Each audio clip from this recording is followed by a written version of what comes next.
When you were working with dentists, what was the most common issue that was holding, these dentists and dental practice owners back from the growth they were looking for? I think it's with a lot of small business owners in general, right? You have a skill. In the case of dentists, they go to dental school for Hmm. college and dental school for all these years. They get trained on the technical aspects of dentistry, but they never go to business school. They don't know how to run a business. Hmm. If you can hire somebody, it was ultimately, hey, hire somebody as your replacement so that you can Yeah. move up the ladder. But what I really took that to mean is less about my own ambition and hire people that are smarter than me. Don't be threatened by it.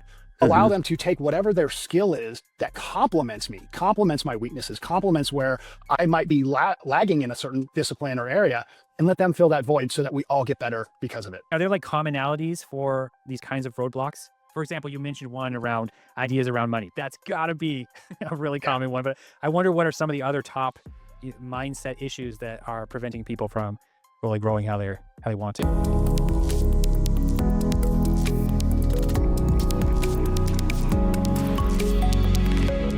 Josh, welcome to Growth Stories. So happy to have you on the show. So you are doing executive coaching, right? And I believe you worked with dental practice owners. Can you tell me a little bit about your journey in consulting? Yeah, absolutely. So 30 years in the corporate world, did everything from carrying a bag as a sales rep all the way up through executive leadership.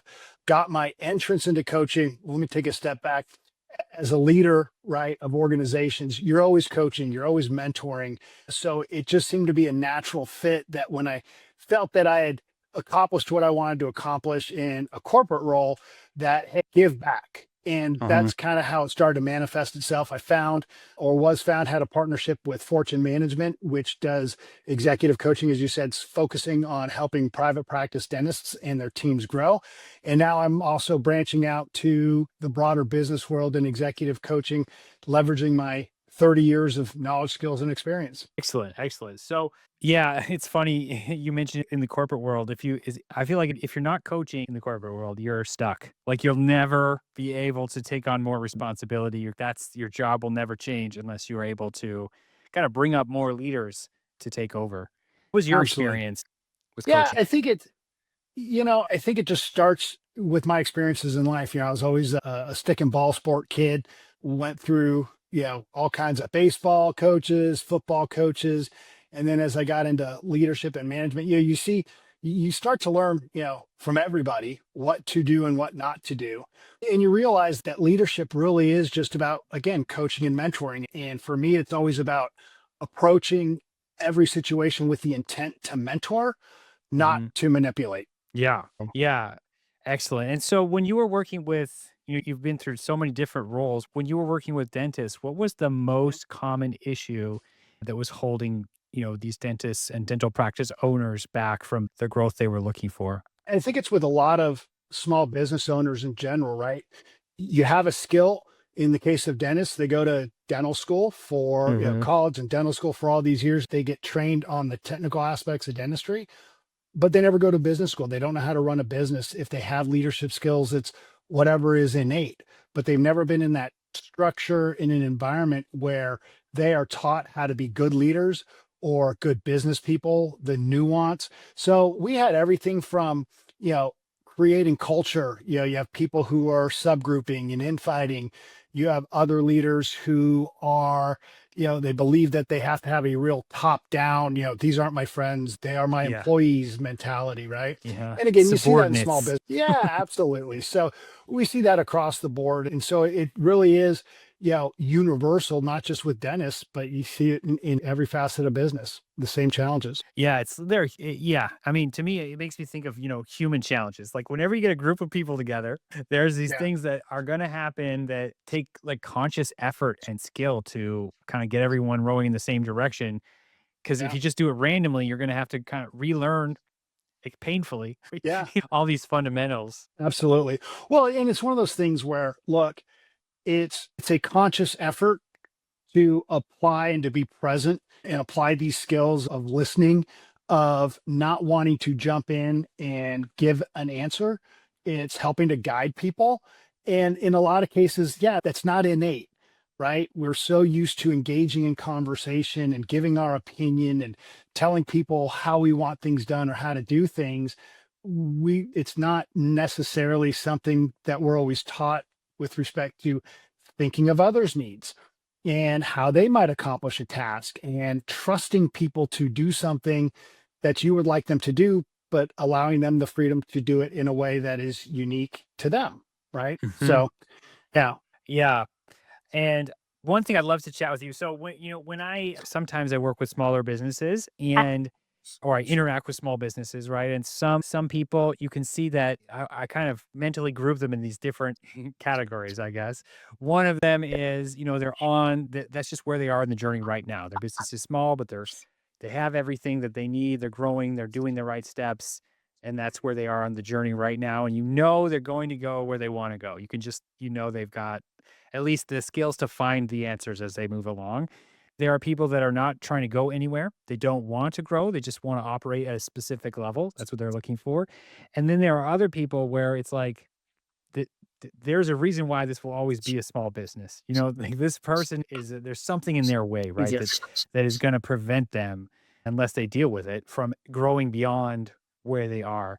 How do you help people see what that is for them? If they do have these, aspirations and there is something holding them back, how do you help them see what that is? Yeah, if you think of the big difference between coaching and consulting, right? A consultant Mhm. comes in and gives you a prescribed pathway based off of their experience or something that they've been taught, but it's a very prescriptive, short term, let's fix this problem, let's help you grow, let's do X, Y, or Z, but you do it their way, right? Whereas Mhm. coaching, think of it more like business therapy. And so it's all about asking the right question at the right time and helping people to have these breakthroughs and come up with the answer that, quite frankly, is unique to them. So, whatever block is in their way, hey, we talk about that. We explore that. What is your relationship with money?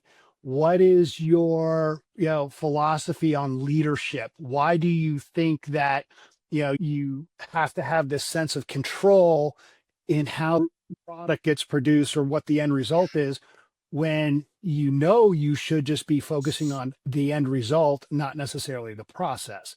And helping people untangle some of that stuff so that they can Mhm. see what effect they're having and what is holding them back. Yeah, I love that. So what have you seen? Are there like commonalities for these kinds of roadblocks? For example, you mentioned one around ideas around money. That's gotta be a really Yeah. common one, but I wonder what are some of the other top mindset issues that are preventing people from really growing how they want to. Yeah. And, I've written a lot about this in some of my blog posts on LinkedIn. It really is the thought that, hey, because I'm the leader of the organization, I have to have all the answers. And we put this Mhm. tremendous pressure on ourselves to be all knowing. And the reality is, people don't look at us to be all knowing. They look at us to have answers or to help guide or to provide inspiration to help them find the answer.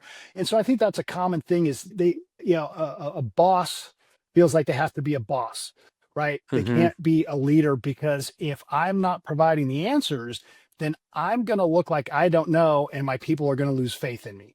When actually Mhm. just the opposite is true, right? When we untangle it, we discover, hey, if you're a little bit vulnerable, and you're willing to say, I don't know. What are your ideas? I'd love to hear how you would approach this.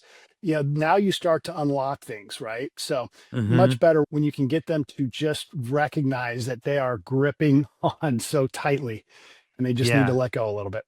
Humility. Yeah, yeah, that's such a good point, and that also reminds me of things I've seen in the corporate world too. I just can remember different time periods where I've been on like ELTs, and there's somebody there, executive leadership teams, where there's people that, for whatever reason, often it would be a tech thing. They needed to project or they felt like they needed to project the image that they were completely on top of this brand new thing. And of course, that's not possible. You cannot be like an executive leader who's in charge of one specific area of a business. That's what you know. You don't know cutting edge, bleeding edge technology up to the minute. But everybody was kind of putting on this air. And because of that, no one could say, you know what, I have no clue. Why Yeah. don't we find out? Why don't we test? Why don't we find a low cost, low risk way to see what happens, And that I feel like that's what you're saying can also happen in small business. You can't say like, hey, you know what? No one actually knows the answer to that. At least we don't. Well, I think, look, a lot of it, particularly in a corporate setting, is ego and fear. right? Yeah. Because everybody has an agenda, everybody's got their knives out. So you certainly don't want Yeah. to project any kind of weakness, right? And Hmm. so you end up in this box, and then you end up in that same box as a small business leader of loneliness. So both roles, you can't say, I don't know. And you can't ask for help because you feel like you're on this island for whatever reason, right? Hmm. And so it becomes a very lonely place. And now you're just in your head ruminating, right? And you're trying to come Yeah. up with all these things. And again, there's that pressure that you feel that you have to be the one. When if you just open the lid to the box, you see, you let the light in and you recognize that you hired people to do a job because they are smart, let them do it. Last thing I'll say on that is, hey, there's an old phrase I got taught very early on in my leadership career, which is try to hire people who are better than you. Hmm. If you can hire somebody, it was ultimately, hey, hire somebody as your replacement so that you can Yeah. move up the ladder. But what I really took that to mean is less about my own ambition and hire people that are smarter than me. Don't be threatened by it. Allow Hmm. them to take whatever their skill is that complements me, complements my weaknesses, complements where I might be lagging in a certain discipline or area, and let them fill that void so that we all get better because of it. Yeah, like, such great advice. I've heard this too, and I know that especially early on, it can be difficult.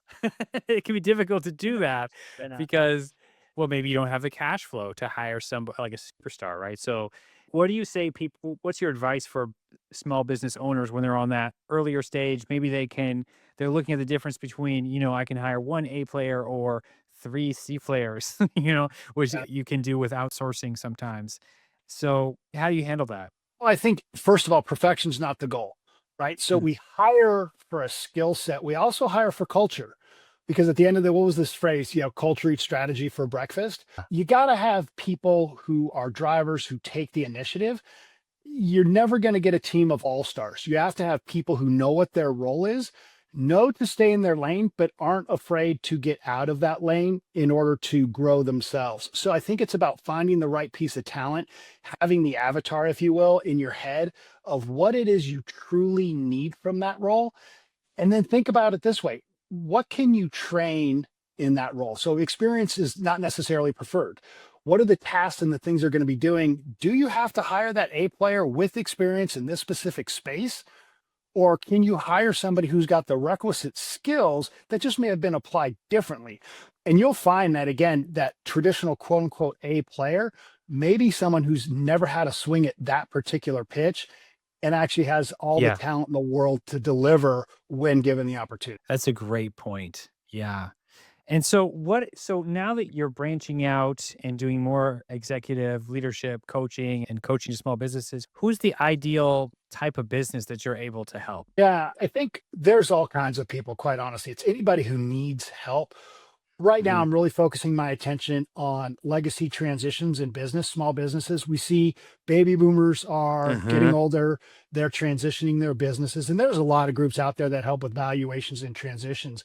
But I've seen a few examples, my own in particular, some other ones that are out there, family owned businesses where the transition from generation to generation has destroyed the family or is causing Yeah. tremendous friction in the personal relationship. So, how do we separate business from family?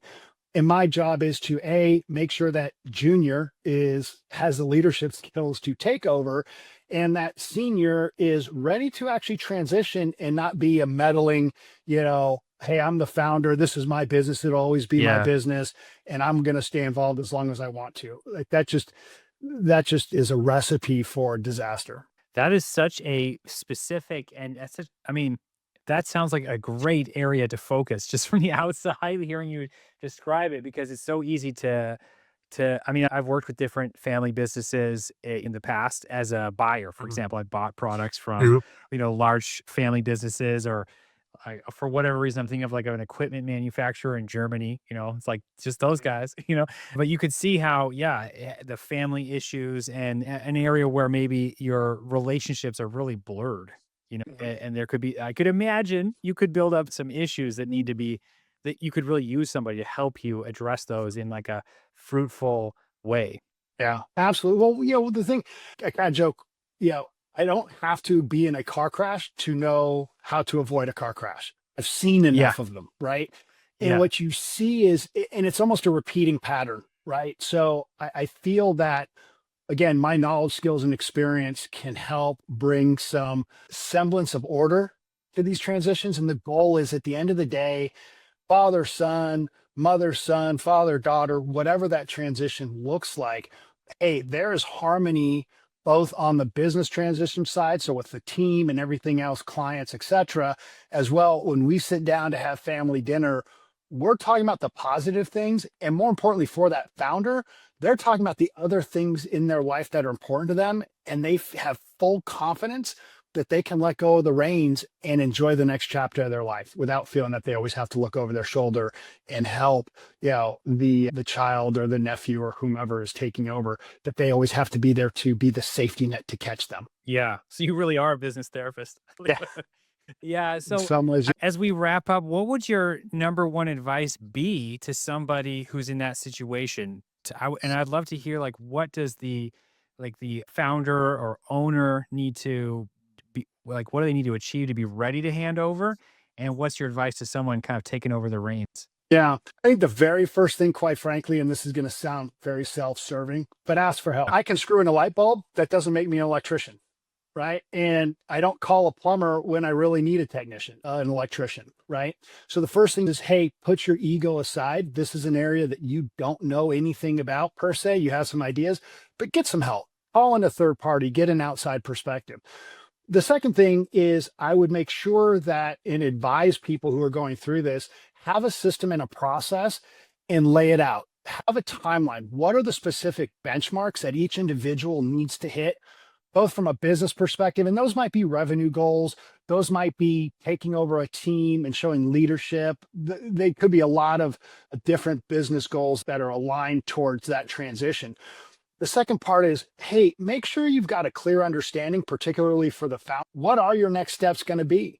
How much money do you need? And a financial advisor would tell you, how much money do you need in retirement to make that transition?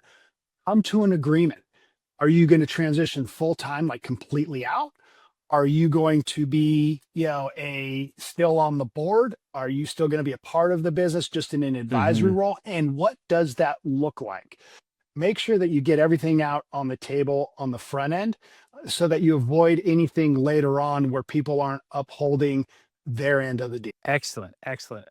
And that was for senior, I think. What about junior? Well, I think for junior, really, it's making sure that, A, you understand that you didn't build this business, but you are now responsible for carrying it on, which means, again, you don't know everything. You may have grown up in the business, you may know a lot, but that doesn't mean you know what is needed to take the business forward. And yet you're being entrusted with that. So make sure that it's not an ego thing, like, well, I'm the natural heir to the business, I'm going to take over. Is it the right role for you? Maybe your role is actually where you are. Your best asset to yourself and the company is where you are, and ascending to that next level may not be the best thing for the company. So you need to assess your skill set and what you really want. What is your vision for the future, and make sure it aligns, that it's not ego driven. The second thing I would say is, hey, make sure that you are prepared in all facets of the business to take over and to trust. Please trust the team around you. Again, you don't know everything. You don't need to know everything. But what you do need to do is to trust the people that are surrounding you to do their jobs until they can't do them effectively anymore. Yeah, great advice. This is great advice for anyone joining any team. Well, thanks so Yeah. much, Josh. It's been a pleasure chatting with you today. Likewise. Hey, thank you very much for the opportunity. Appreciate your You time. are welcome.